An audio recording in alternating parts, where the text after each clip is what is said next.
And welcome to another edition of the AATBirds Weekly Report. We got to talk about a little bit the quarterback too.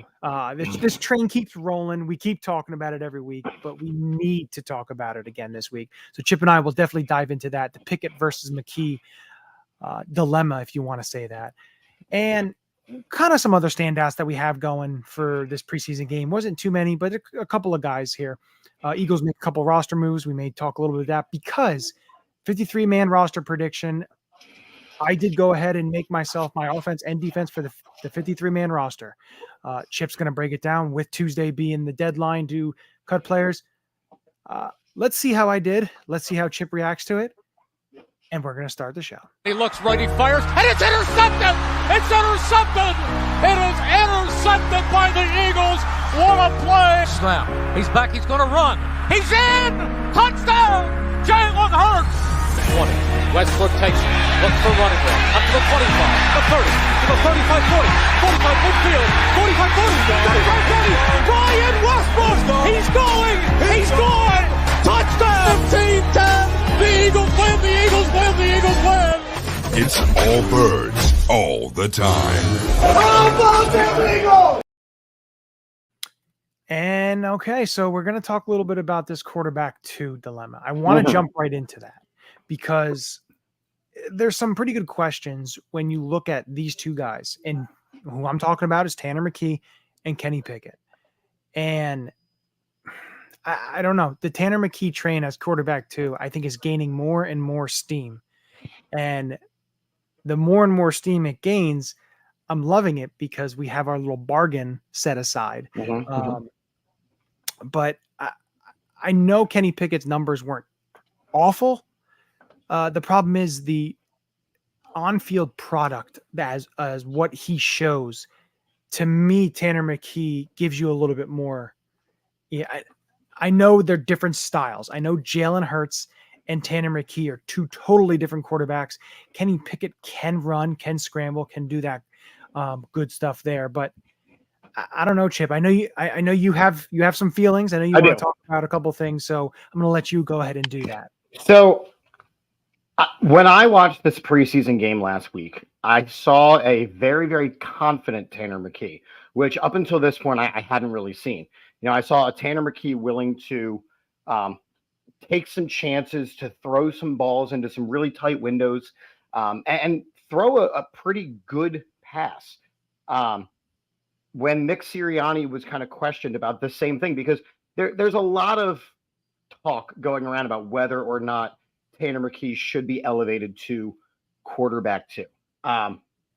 Nick Sirianni's response was, well, Kenny Pickett also threw some good balls. He had, he did a lot more checking down than anything else. And here's kind of where my thoughts lie with this conversation. I think with everything that, and you didn't give up a ton, but you definitely gave up something to bring in Kenny Pickett. I think that he is still your de facto backup for a couple of reasons. Number one, if Jalen Hurts were to go down,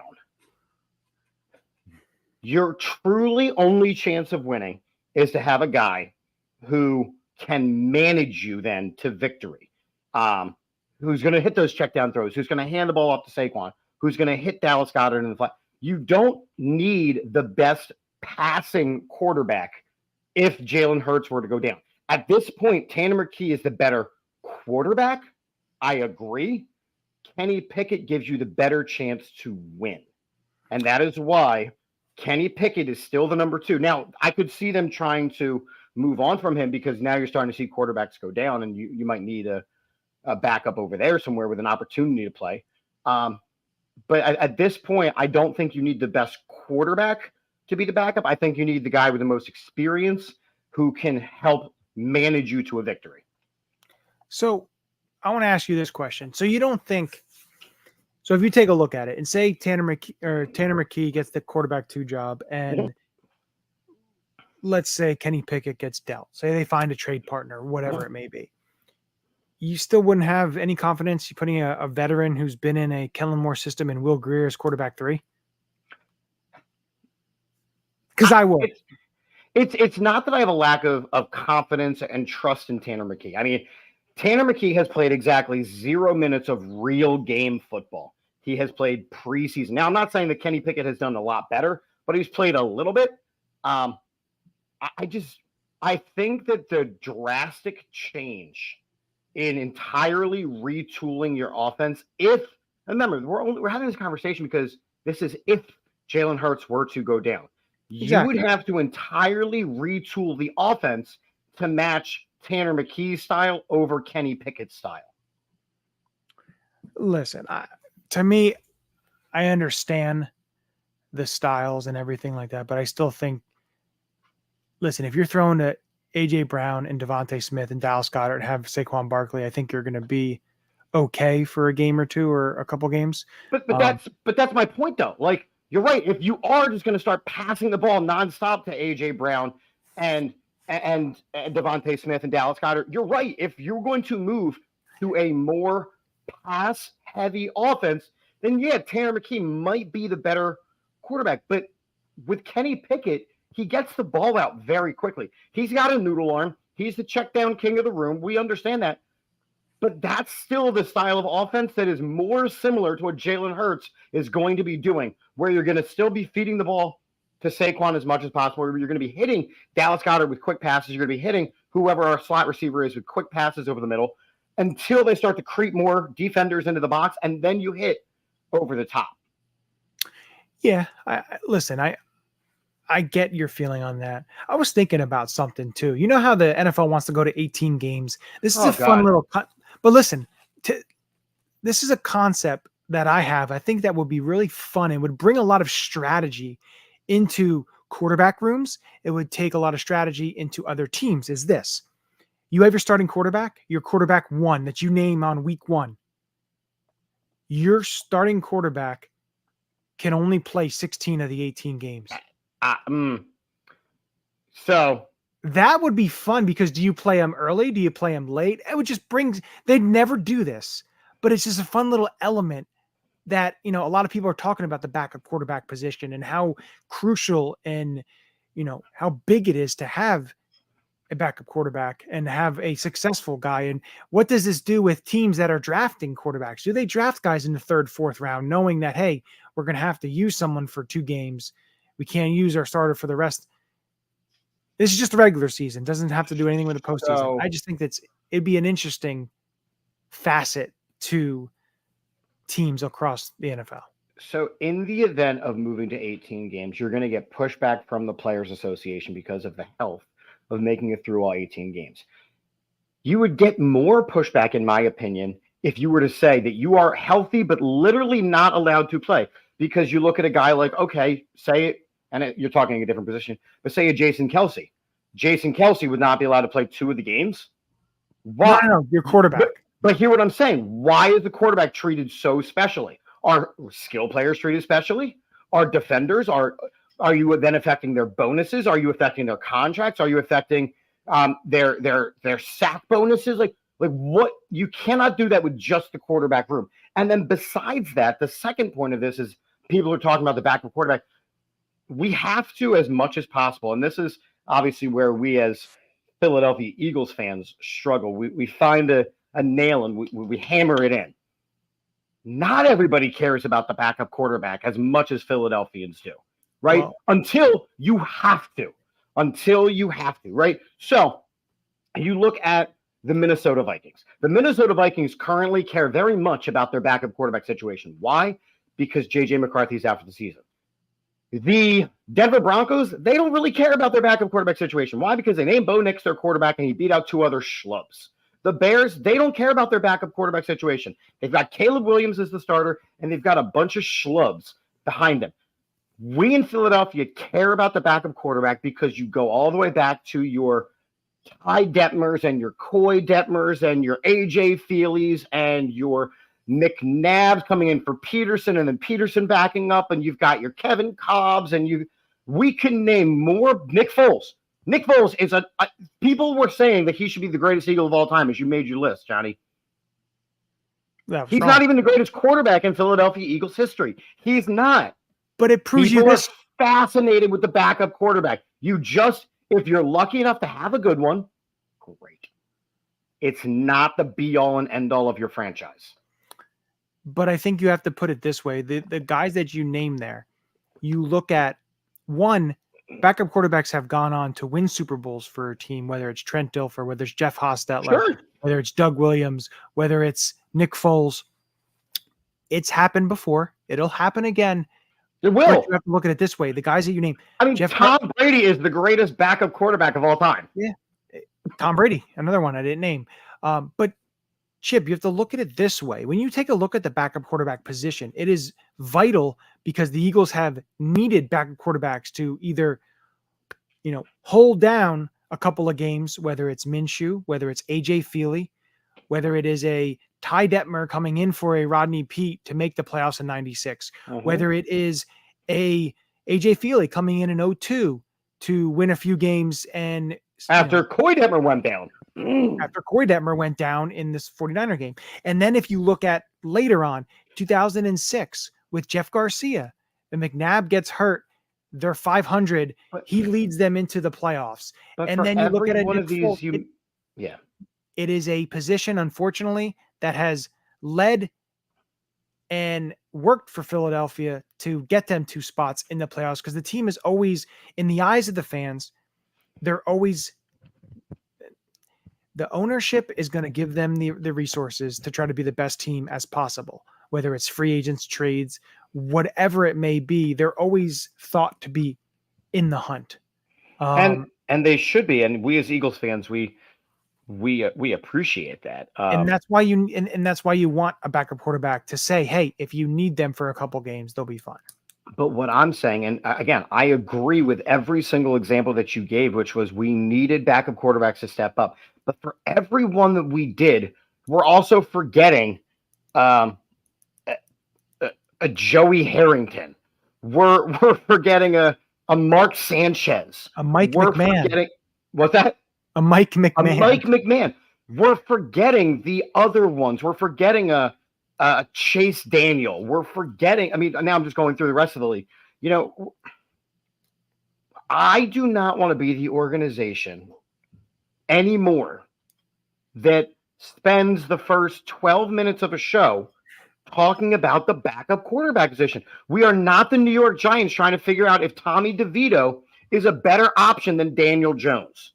That is not what this is. If we're going to have a backup quarterback, he's going to probably have to come in and play a game or two. Who is the closest without disrupting the entire ecosystem of the Eagles offense? In my mind, it is still Kenny Pickett, with Tanner McKee starting to show that he might be ready for an opportunity as his career goes on, but he's still too green to me. Yeah. I think that's enough. Like you said, it's enough talk about that. A couple of things that stood out before we get to the 53-man roster. I want to get into that because it's going to kind of tie in a little bit. What happened in the Patriots game? Because there's a couple guys on the list that had pretty good games that. Can we unsound the alarm? Remember, unsound the alarm. Do you remember a week ago, I was deeply concerned about our kicking situation and that Jake Elliott was doomed. And I sounded an alarm that, I'm being facetious, Johnny. Jake Elliott's just fine. Yes, I know. Jake Elliott is just fine. He's just fine, guys. I think we just do the 53-man roster because it can tie in. We can talk about certain guys that are on here and certain guys that aren't on here, maybe that have impressed us, haven't impressed us. But the Eagles did make a roster move today, which basically, to me, is an interesting one. The one player that I talked about, was it 2 weeks ago? Yep. One of my first players of the bubble bottom of the end roster players we'd like to see make the team. And the Eagles cut CJ Uzoma. Alberto's been missing practice Alberto's been missing for the season and a half. He's been an Eagle. Yeah. But he missed the last preseason game. He's missed a bunch of practice with an abdomen issue.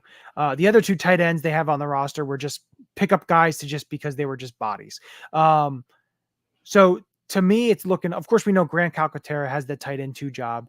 Ross was big on him and the coaching staff. And, he's shown in practice, and even in I think the Baltimore game had a pretty nice catch. So he's kind of made that lock down that tight end 2. But tight end 3, EJ Jenkins, who had a very good game against the New England Patriots, and I think cemented his role as tight end 3. And you can bring up the offense of that I have here. So basically, it's easy. Quarterback, Hurts, Pickett, McKee. Running back, Barkley, Gainwell, Shipley. Pretty chalk. Now, this is You where have some interesting ones in your wide receiver 3 room. Yes. So my thoughts on the wide receiver room is this. They're going to be adding somebody. Yeah. To me, most likely is going to be a trade somewhere, whether that's going to be taking somebody else out of here or adding a 6th guy and something else along the lines of a player goes on IR, whatever that may be. I think they are adding something to this position. But I have A.J. Brown, Devontae Smith, Paris Campbell, Johnny Wilson, Britton Covey. John Ross has been out with a concussion issue for the last, I think, week and a half. So that's a little concerning. And nobody else. Yeah, I know Joseph Ngata had a good game against the Patriots. I just think he's a practice squad receiver. I think John Ross and Ngata are both practice squad guys. Yeah. So to me, I'm just going to go with Paris Campbell because he's been with Sirianni. He knows, and he's been practicing. He's back at practice, everything there. So I think he's in line. Johnny Wilson, we know, has had a good camp. I know Anaya Smith has had a couple good practices, but I just think he may be another practice squad guy, unfortunately. But I think they add a veteran in here, most likely by trade or potentially claim a guy who gets cut from another team. But most likely to me by trade that's what they have to do. I'm not confident in the guys behind Devontae and AJ. I know you aren't either, but no, I'm looking at your wide receiver selection, and it was interesting the way that Ross Tucker was with us, and he was kind of talking about this too. Wide receiver 3 isn't necessarily the biggest way of phrasing it. It's who is our 5th weapon, right? Because we know that Jalen Hurts is a weapon unto himself. Saquon Barkley is a weapon. A.J. Brown is a weapon. Devontae is a weapon. Dallas Goedert is a weapon. So who is really the weapons behind them? And I think you got to make some smart, calculated choices here. So Britton Covey gets the nod. Why? Because he also has special teams capabilities. Johnny Wilson gets the nod. Why? Because I think he's got so much raw talent and height and the measurables that he wouldn't survive a move to the practice squad. So they got to keep him there. And then, like you said, Paris Campbell, he to me is the easiest cut out of this list because he hasn't really done anything. So it's the Janet Jackson, what have you done for me lately thing. Like I know you mentioned that he was, with Nick Sirianni and everything, but he hasn't really done anything lately. So if the Eagles were to make a move and bring in, I know you're very high on a Jahan Dotson. If the Commanders were unintelligent enough to just part with him for nothing. There's a number of guys that I would like. Dotson, of course, number 1. Mechie, I would like from Houston. Noah Brown from Houston. Terrace Marshall from Carolina. So there's a couple guys. Yes, I would like. But my overall point is that Paris Campbell would be the odd man out in that situation. Yeah. Or if they want to go with 6 receivers, Paris Campbell would most likely become like the Olamide Zaccheaus type, basically not really seeing the field all that much. But again, I don't know what they want to do, if they want 6 receivers or if they go potentially. Now you look at the tight end room. Do they go 2 tight ends and hopefully get EJ Jenkins on the practice squad that they can call him up on game day? That is another area where they can just go 2 and save that extra roster spot to put that somewhere else. But I have Goddard, Calcaterra, and EJ Jenkins, who, of course, I just mentioned. Basically, we've kind of talked about that position to start off, so isn't really too much more to say. I just think those are the guys there for me. And I think they could add another tight end on the practice squad. I have a couple guys there just as a just-in-case type of thing. But, CJ Uzomah, I'm kind of disappointed because I thought he was at least going to be tight end 2 or tight end 3, at least be a veteran in that room who's been there before.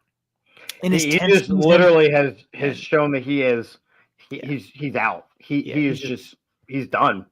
Unfortunately, it's just his time. His time is up, unfortunately. But hey, the Phillies won that game. Well, that is good for you. The brings us to the offensive line. So I know Tyler Steen went out with an injury. I'm not too sure exactly how serious, but so of course the normal starting offensive line, which is Mailata, Dickerson, Juergens. We know Becton is the starting right guard and Lane Johnson. So there's your starting five. And then the backups, I have Fred Johnson, Tyler Steen, Trevor Keegan, Darian Kennard, and Brett Toth. Now, Kennard and Toth are the two kind of question mark, those are the end of the roster cards. Matt Hennessy really hasn't showed much, in my opinion, to warrant a roster spot. Nick Gates was just a late fill-in. I just don't think he has a role. I know they really they keep putting Toth out there as a second center, the second team with Pickett and then McKee. So they're giving him a lot of reps. And I know he was playing guard as well. So he can a little versatile there, but can play center.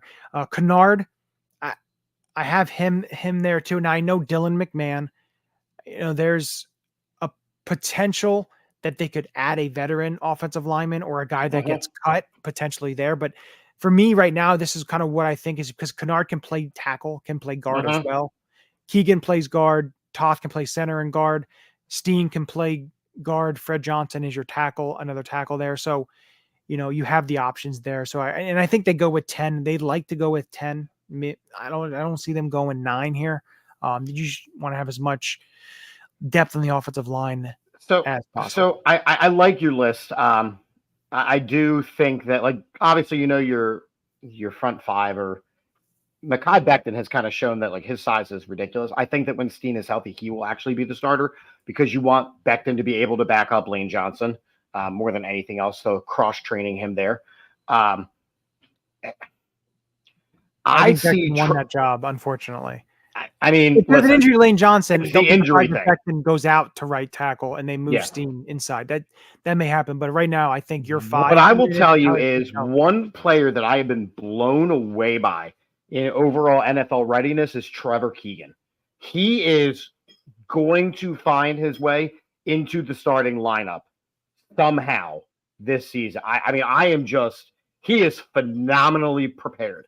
The only place that I would disagree with you, like, I love the Kennard addition there. I think that he really he brings some.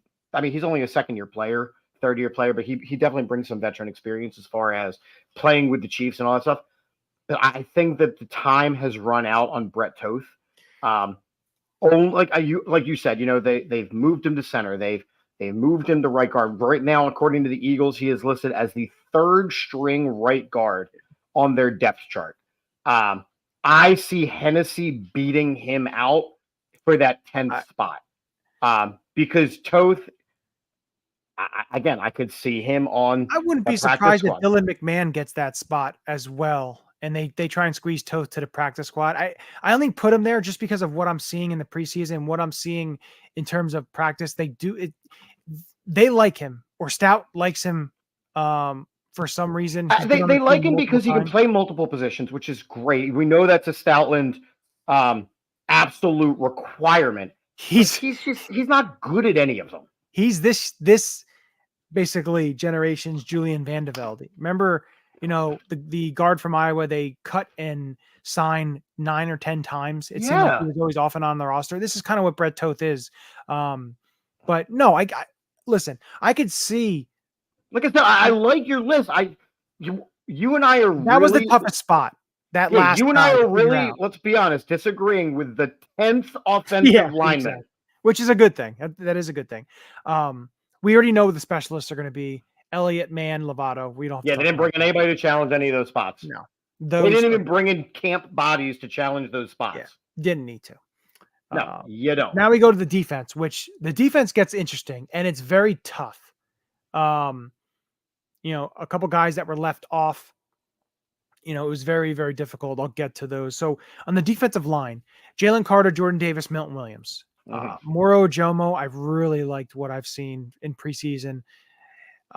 Thomas Booker IV, another guy I've really liked what I've seen, can play on the outside, inside. He's not as big. I think he's only like 280, 285, but he has some serious punch and he's gotten in the backfield multiple times. And then I have PJ Mustipher, backup nose tackle. I like him. I liked what I've seen from him more than Marlon Tuipulotu, and Mustafa has the size. I think he's like 323 or 325. So, for me, I wasn't going to put Mustafa on here, but I thought, you know what? If something happens to Jordan Davis, you don't have a backup nose. You don't have someone that can go in there and fit that zero technique, that nose guard position. And I think Mustafa is a guy that I want to see on the roster for that position to have a backup.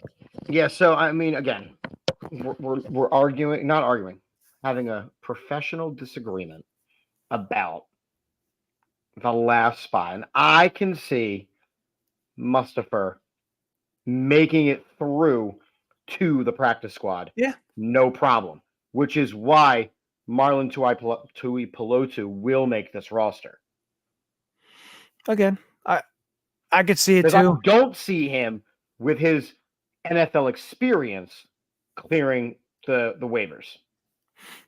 Yeah, we'll see with that. So with the edge, now unfortunately, I did leave off Patrick Johnson, which was a very, very tough one to leave off here. Yeah, I think you're wrong on that one. I was gonna be honest with you.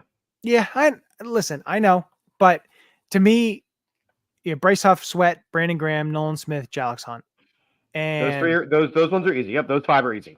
Yeah, and I left Patrick Johnson off because one, I needed to have 5 linebackers, and I needed to have 4 safeties, and I needed to have 6 corners.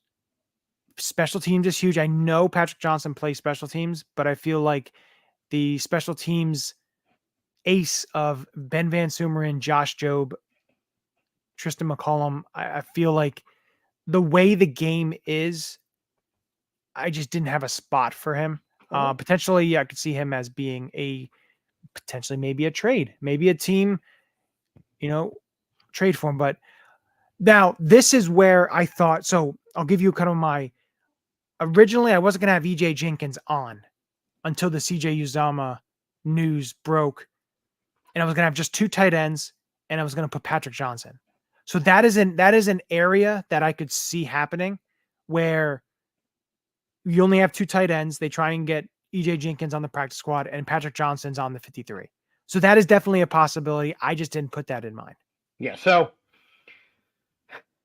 you have to look at this entire roster, right? So if it's between PJ Mustafa, Marlon Tuipulotu, and Patrick Johnson makes this roster for that spot. I would drop a defensive lineman and add an extra edge rusher in Patrick Johnson. Why? Because he's done beyond everything that's been asked of him for a couple of seasons now, but definitely this preseason. He has had a stellar preseason. And with the pending retirement of Brandon Graham, you need to have as many edge rushers at your disposal as possible. We still have not seen Nolan Smith find a lot of success. Therefore, have another one ready to go. I've been more impressed by Jalix Hunt than I have Nolan Smith this preseason. Yeah, but Jalix Hunt he's a rookie, right? He's raw. Yeah, he's a rookie. Nolan raw. Smith He's another one of these Georgia Bulldogs that has to perform.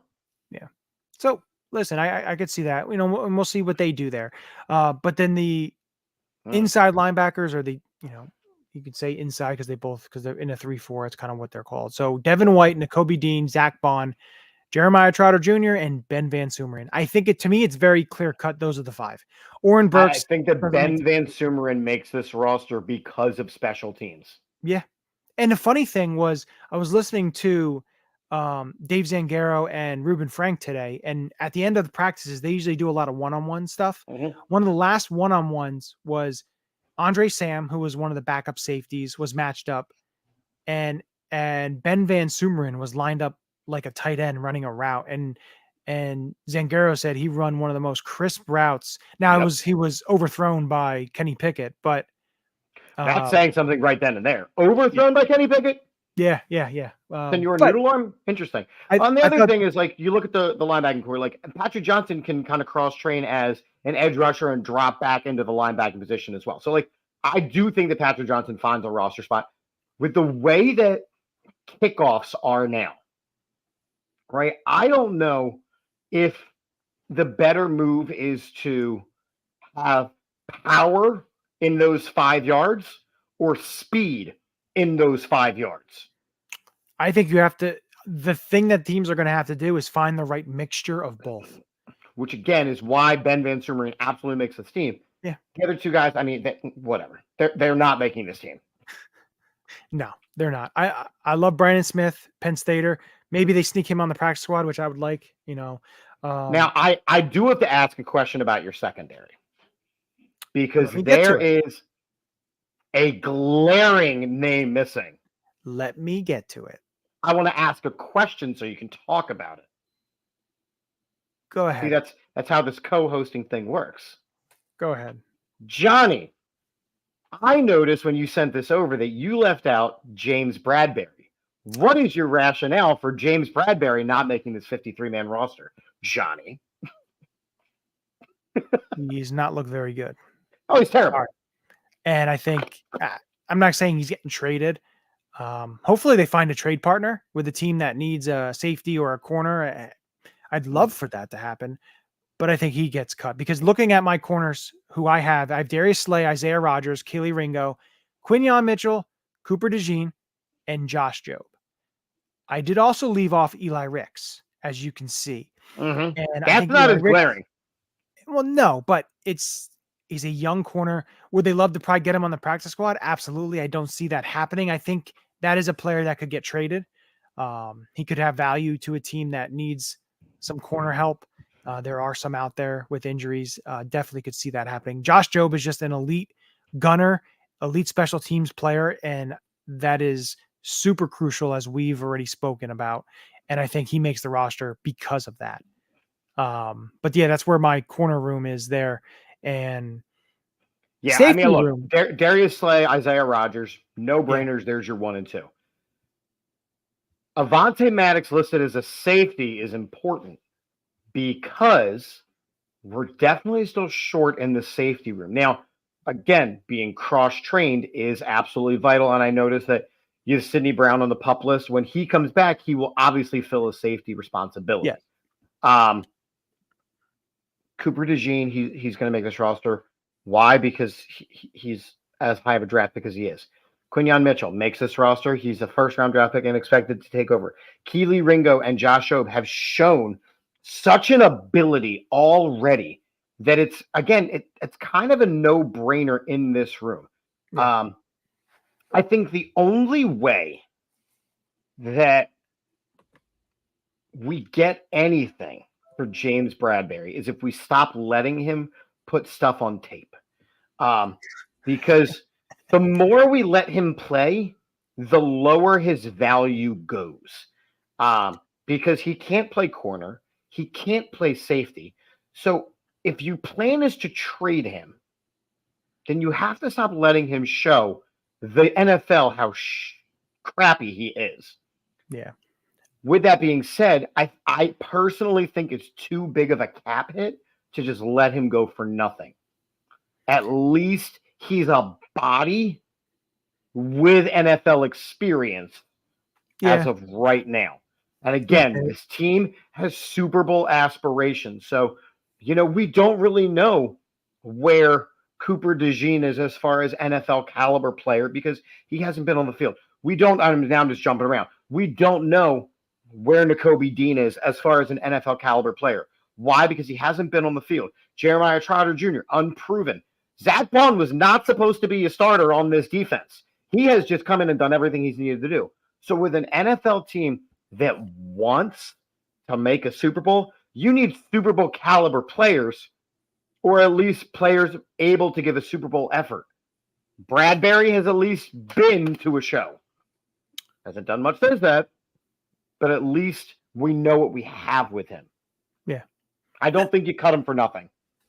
It's going to definitely be interesting to see where the corner room and the safety room end up, because to me, there's just so much depth that,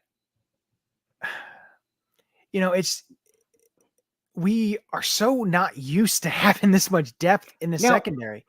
Okay, so let me ask, because a couple other names, I mean, you mentioned the Eli Ricks thing, and that kind of stood out to me. Yes. No Zach McPherson either.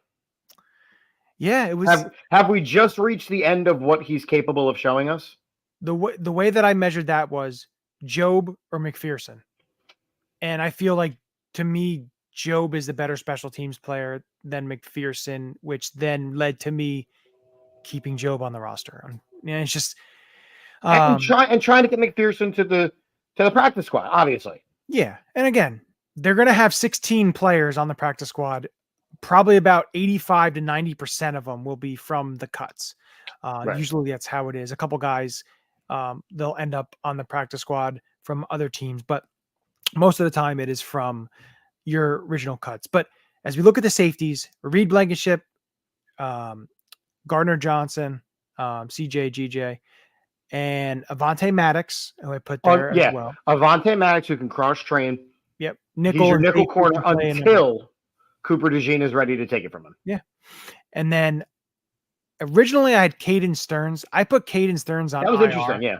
just because I believe there's 2 spots that you can put up to 2 players on IR and it doesn't make them out for the season. So before this rule came into play this year, if you put a player on the IR before the 53-man roster cuts, they were out for the season, unless you worked out a settlement and then you couldn't sign them for a number of weeks or whatever that may be. My thing is, I think he goes and he's out for 4 games and recovers and gets, healed up. I have Tristan McCollum. I have been very impressed by what I've seen with him, and he's a very good elite special teams player as well. So, but I like what I've seen him out of safety. And even last year, he played a tiny bit, but I like his size, 6'3", 194. I think he is a very good developmental type player as well, learning each year that he's been here. And I really like what I see in him, in the size and what he can do. And he comes off the ball, he'll hit you in the mouth. So I really like him at that safety position. So I went back and forth. I wasn't going to keep him. I thought to myself, I have to. So I put him in that safety, 4th safety role. Yeah. And again, the one thing that this Eagles team has kind of started to really pride themselves on is the ability for guys to be cross-trained in multiple positions. It provides you with such a flexibility where you really have anything you want to do as far as roster spots. And Jose checking in saying, hey, let's cut Mike Barrera. I agree. He actually didn't even make the camp invitation. There was a height requirement, and Mike fell way short. His measurables just weren't measuring. Well, he is 4'3", so the measurables aren't there. Is there anybody? Oh, see, I was doing the same thing. Is there anybody, Johnny? And I don't have a name off the top of my list, so I'm really just asking for you. Is there anybody around the NFL that you're kind of waiting to see if they're going to be cut or not that you would want to scoop up on this 53? Look at you, just leading into the one player that I wanted to bring up who was cut. I think he was cut earlier. Was it earlier this week or maybe late last week? No, I think it was late last week. I think Friday or Saturday. And that is Jalen Mills. And you knew I was going to bring up the Green Goblin. I would love to have Jalen Mills back as a safety because the vibes are immaculate. Him and CJ GJ back there. Plus, in 2020, when he moved from corner to safety, played very well. Plus, when he went to New England and played safety and played kind of all over as like a Swiss Army knife too for them, did a very good job. And I think as a safety 3 or 4, I think he'd be perfect. And he was injured, I guess, on the NFI list, I believe, with the New York Giants. And once he became healthy, he was released. So basically he didn't practice or play with them and just got his release to be able to go to probably a better team. But maybe he figured out he made a mistake by signing with them. But that's what my feeling is. And thank you for bringing that up because I wasn't going to bring it up until you said something. So there's my stance on that. I knew you wanted to get it in there. You've been salivating since the Instagram post of Jalen Mills posting his Eagles jersey. Yes. Look, I'll be honest, I do not hate the move. As far as second tours go, I wouldn't hate that one. Jalen Mills really proved his worth when we moved him to safety, which then kind of just shows that he's willing to do whatever it takes to be on a winning team and contribute. So, again, if that were to fall into place, if the money's right, I mean, it would be a 1-year prove-it deal and go from there. Yep. All right. So I do want to bring up, too, our Ulecka locks from last week. We're wrong. Both. So Tanner McKee threw no touchdown passes. And he also threw No interceptions. He was 15 for 19 for 140. Great game, but no touchdown passes. So and no interceptions. Me too, and Jose. Jose wants to cut the show because he wants to talk about the Philadelphia Union.